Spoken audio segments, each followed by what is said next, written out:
എല്ലാവർക്കും ഒരിക്കൽ കൂടി ഹോം ടിപ്സ് ആൻഡ് കുക്കിങ്ങിലേക്ക് സ്വാഗതം. ഇന്ന് നമുക്ക് കുറുക്കുകാളൻ ഉണ്ടാക്കുന്നത് എങ്ങനെയാണെന്ന് നോക്കാം. ഇതിനു വേണ്ടി എടുത്തിരിക്കുന്ന സാധനങ്ങൾ ഓരോന്നായിട്ട് പറയാം. ഏകദേശം 150 ഗ്രാം ഏത്തക്ക മുറിച്ചതും 150 ഗ്രാം ചേന മുറിച്ചതുമാണ് ഇതിനു വേണ്ടിയിട്ട് എടുക്കുന്നത്. ഇത് ഒരു മൺപാത്രത്തിലാണ് വേവിച്ചെടുക്കുന്നത്. ഇതുപോലെ മൺപാത്രത്തിലോ കൽച്ചട്ടിയിലോ വേവിക്കുന്നതിനാണ് കൂടുതൽ ടേസ്റ്റ്. കുക്കറിൽ വേവിക്കുകയാണെങ്കിൽ ഒരു വിസിൽ വരുമ്പോഴേക്ക് വാഴയ്ക്കായും ചേനയും ഒക്കെ വെന്ത് കിട്ടും. ചേന മുറിച്ചതും വാഴയ്ക്കായും കുക്ക് ചെയ്യാൻ ഉദ്ദേശിക്കുന്ന പാത്രത്തിലേക്ക് ഇട്ട് കൊടുത്തിട്ടുണ്ട്. ഇനി ഇതിലേക്ക് 1/4 ടീസ്പൂൺ കുരുമുളക് പൊടി ചേർത്ത് കൊടുക്കാം. 1/2 ടീസ്പൂൺ മഞ്ഞൾപ്പൊടി കൂടെ ചേർത്ത് കൊടുക്കുന്നുണ്ട്. 2 പച്ചമുളകും 1/2 കപ്പ് വെള്ളവും കൂടെ ചേർത്ത് ഇതൊന്ന് വേവിച്ചെടുക്കാം.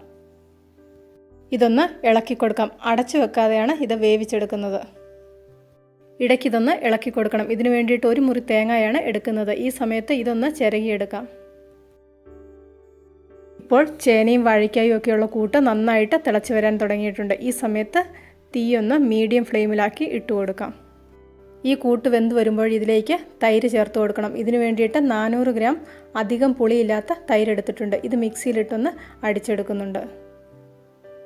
ഈ സമയം തന്നെ ഒരു കാര്യം കൂടെ ചെയ്തു വെക്കുന്നുണ്ട്. കുറച്ച് നെയ്യ് ഒരു പാനിലേക്കിട്ട് 1/2 ടീസ്പൂൺ ഉലുവ ചേർത്ത് കൊടുക്കാം. ഇത് ചെറുതായിട്ടൊന്ന് വറുത്തെടുക്കണം. അതിനുശേഷം ഇത് ഒന്ന് പൊടിച്ചെടുക്കണം. പൊടിച്ചതിന് ശേഷം ഒരു പ്രാവശ്യം കൂടി ഒന്ന് നെയ്യിലൊന്ന് ചൂടാക്കിയെടുക്കുന്നുണ്ട്. ഇങ്ങനെ ചെയ്തിട്ടുണ്ടെങ്കിൽ കാളന് നല്ലൊരു ടേസ്റ്റ് കിട്ടും. ഇതുപോലെ ഉലുവ വറക്കുമ്പോൾ ഇത് കരിഞ്ഞു പോകാതിരിക്കാൻ വേണ്ടി പ്രത്യേകം ശ്രദ്ധിക്കണം. കരിഞ്ഞിട്ടുണ്ടെങ്കിൽ ഒരു കയ്പ്പ് രുചി വരും.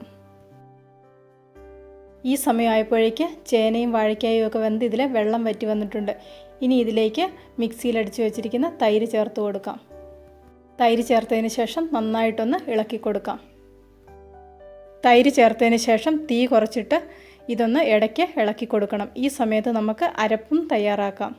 അരപ്പിന് വേണ്ടി ഇവിടെ എടുത്തിരിക്കുന്നത് 1 മുറി തേങ്ങ ചിരകിയത്, കുറച്ച് മഞ്ഞൾപ്പൊടി, 2 പച്ചമുളക്, 1/4 ടീസ്പൂൺ ജീരകം ഇവയാണ്.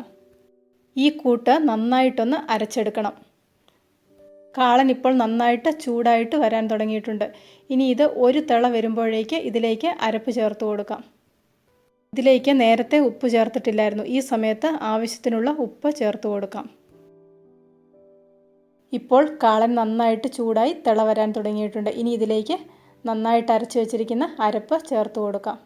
സാധാരണ നമ്മൾ മിക്സിയിലൊക്കെ അരയ്ക്കുമ്പോൾ അരപ്പ് ചേർത്തതിന് ശേഷം മിക്സിയിൽ കുറച്ച് വെള്ളം ഒഴിച്ച് അതും കൂടെ ഇതിലേക്ക് ചേർത്ത് കൊടുക്കാറുണ്ട്. ഇതങ്ങനെ ചെയ്യുന്നില്ല. മിക്സിക്കകത്തെ ബാക്കി അരപ്പ് കൈകൊണ്ടൊന്ന് വടിച്ചിതിലേക്ക് ഇട്ട് കൊടുക്കുകയാണ് ചെയ്തത്. 1/4 ടീസ്പൂൺ കുരുമുളക് പൊടി ഇടാതെ ബാക്കി വെച്ചിരുന്നു. അതും കൂടി ഇതിലേക്ക് ചേർത്ത് കൊടുക്കാം. ഇത് വീട്ടിൽ തന്നെ പൊടിച്ച കുരുമുളക് പൊടിയാണ്. ഇത് നന്നായിട്ട് പൊടിച്ചതിന് ശേഷം വേണം ഇതിലേക്ക് ചേർത്ത് കൊടുക്കാൻ. കുറുക്കുകാളൻ ഇവിടെ റെഡിയായിട്ടുണ്ട്. ഇനി ഇതിലേക്ക് കടുക് പൊട്ടിച്ച് ചേർത്ത് കൊടുക്കാം. ചില സ്ഥലങ്ങളിൽ ഇതിന് കട്ടിക്കാളൻ എന്നും പറയും. ഓരോ നാടുകളിലും ഓരോ പേരിലാണ് അറിയപ്പെടുന്നത്. കടുക് കുറച്ച് കൂടുതൽ എണ്ണയിൽ വേണം പൊട്ടിക്കാൻ. 2 ടേബിൾ സ്പൂൺ വെളിച്ചെണ്ണ ഒഴിച്ചു കൊടുത്തിട്ടുണ്ട്. ഇതിലേക്ക് 1 ടീസ്പൂൺ കടുക് ചേർത്ത് കൊടുത്തു. ഇത് നന്നായിട്ട് പൊട്ടി വരുമ്പോൾ 1/2 ടീസ്പൂൺ ഉലുവായും 2-3 വറ്റൽമുളകും കറിവേപ്പിലയും കൂടെ ചേർത്ത് കൊടുക്കാം. തീ ഇവിടെ ഓഫായിട്ടുണ്ട്. ഈ ചൂട് കൊണ്ട് തന്നെ ബാക്കി പാകമായിട്ട് കിട്ടും. ഇനി കടുക് വറുത്തത് ഇതിലേക്ക് ചേർത്ത് കൊടുക്കാം. നേരത്തെ നെയ്യിൽ വറുത്ത് പൊടിച്ചു വെച്ചിരുന്ന ഉലുവ ഒരു പ്രാവശ്യം കൂടെ നെയ്യിലൊന്ന് ചൂടാക്കിയെടുക്കുന്നുണ്ട്. നെയ്യ് കൂടുതൽ ഇഷ്ടമുള്ളവർക്ക് കൂടുതൽ നെയ്യ് ചേർത്ത് കൊടുക്കാം. ഇപ്രാവശ്യത്തെ ഓണത്തിന് എല്ലാവരും ഇതുപോലെ ഒന്ന് കുറുക്കുകാളൻ ഉണ്ടാക്കി നോക്കണം. ഇതുപോലെ ഉണ്ടാക്കിയിട്ടുണ്ടെങ്കിൽ നല്ല ടേസ്റ്റായിട്ട് വരും. ഇന്നത്തെ ഈ റെസിപ്പി ഇഷ്ടപ്പെട്ടെങ്കിൽ ലൈക്ക് ചെയ്യണം, നിങ്ങളുടെ അഭിപ്രായങ്ങൾ അറിയിക്കണം, ഷെയർ ചെയ്യണം. കൂട്ടത്തിൽ ചാനൽ സബ്സ്ക്രൈബ് ചെയ്യാനും മറക്കണ്ട. സബ്സ്ക്രൈബ് ബട്ടൺ ക്ലിക്ക് ചെയ്യുമ്പോൾ റൈറ്റ് സൈഡിലായിട്ട് ഒരു ബെല്ലൈക്കൺ വരും.